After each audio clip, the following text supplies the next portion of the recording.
The biggest story from Argentina's dramatic 3-2 win over Egypt isn't just the comeback. It's the VAR controversy that has football legends, top managers, and fans around the world asking one question.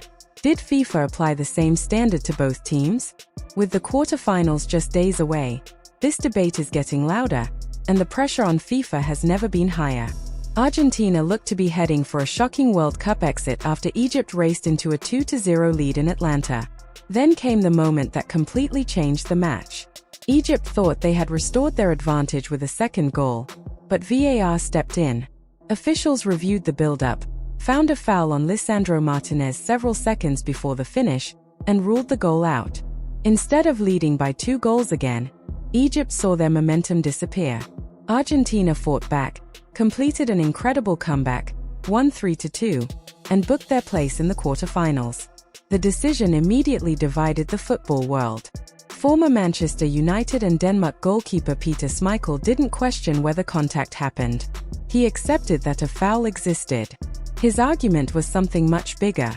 He said VAR made a clear and obvious mistake by applying one standard to Egypt but not applying that same standard to Argentina later in the match.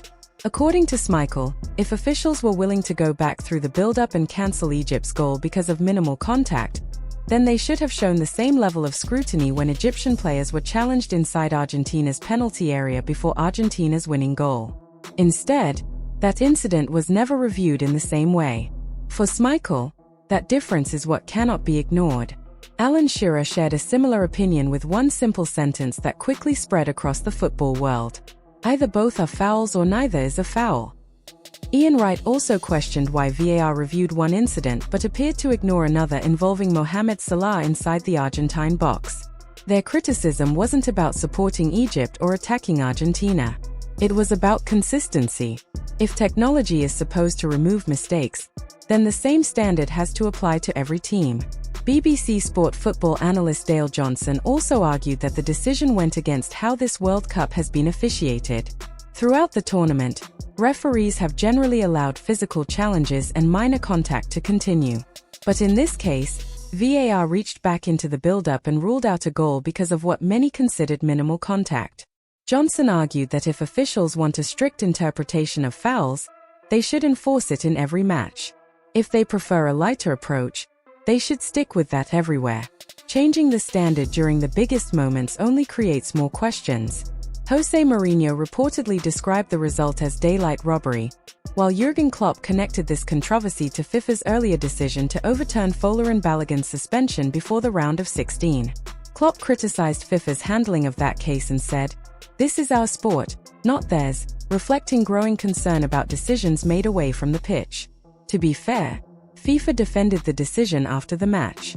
Under VAR protocol, if a foul directly contributes to a goal, officials are allowed to review it and disallow the goal if the foul is confirmed. From a technical point of view, FIFA believes the decision followed the rules. But for many respected voices in football, the real issue isn't whether that individual foul existed. The issue is why the same level of review wasn't applied to similar incidents involving Argentina. That's the question FIFA has not publicly answered. The controversy became even bigger when the Egyptian Football Association officially filed a complaint with FIFA. The federation requested an investigation into the referee and the VAR officials, called for the referee to be removed from the rest of the tournament, and claimed the team had been treated unfairly. So far, FIFA has not publicly addressed the substance of those accusations. This debate also comes after another controversial Argentina match earlier in the tournament. Against Austria in the group stage, Alexis McAllister challenged the Austrian captain before Lionel Messi scored a historic goal. Play continued, VAR did not intervene, and the goal stood.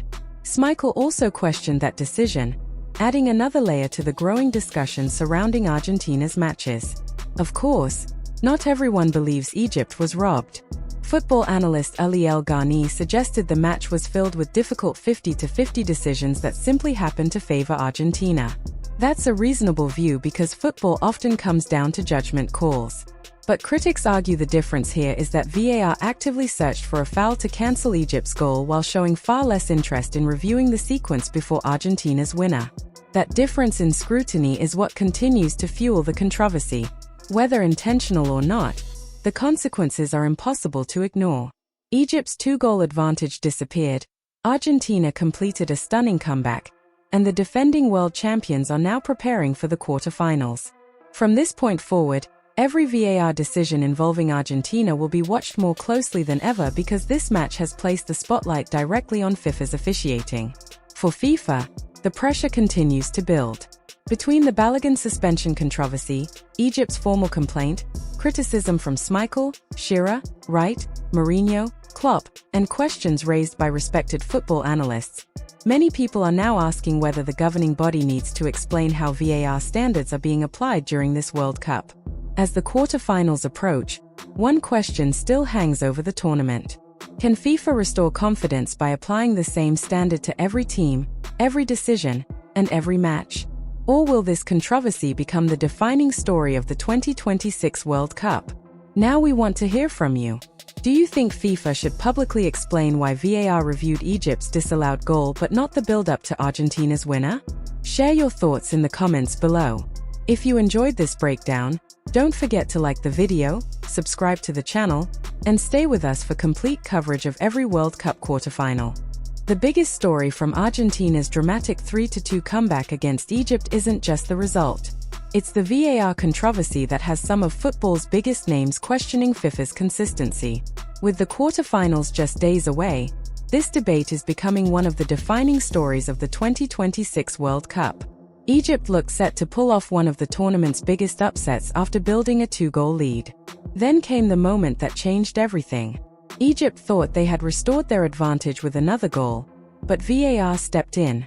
Officials reviewed the build-up, identified a foul on Lisandro Martinez several seconds before the finish, and ruled the goal out.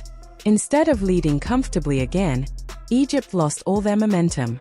Argentina seized the opportunity, completed an incredible comeback, and won 3-2 to reach the quarter-finals. The decision immediately sparked criticism across the football world. Legendary goalkeeper Peter Schmeichel accepted that there was contact on Martinez, but he argued that VAR failed to apply the same standard throughout the match. His point was simple. If officials were willing to go back and review Egypt's attacking move, why wasn't the same level of scrutiny used before Argentina's winning goal? Alan Shearer summed up the controversy in one powerful sentence: either both are fouls or neither is a foul. Ian Wright also questioned why one incident received a detailed VAR review while another involving Egyptian players did not. For them, the issue wasn't Argentina or Egypt. It was consistency. FIFA defended the decision by saying the foul on Martinez met VAR protocol. But critics argue the real problem isn't that single decision. It's why similar incidents were treated differently in the same match. The Egyptian Football Association has now filed an official complaint, demanding an investigation into both the referee and the VAR team.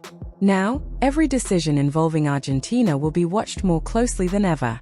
The pressure is on FIFA to prove that the same rules apply to every team. As the quarterfinals approach, one question remains. Should FIFA publicly explain these VAR decisions, or will the silence only make this controversy even bigger? Let us know your thoughts in the comments, and don't forget to like, subscribe, and stay with us for more World Cup coverage.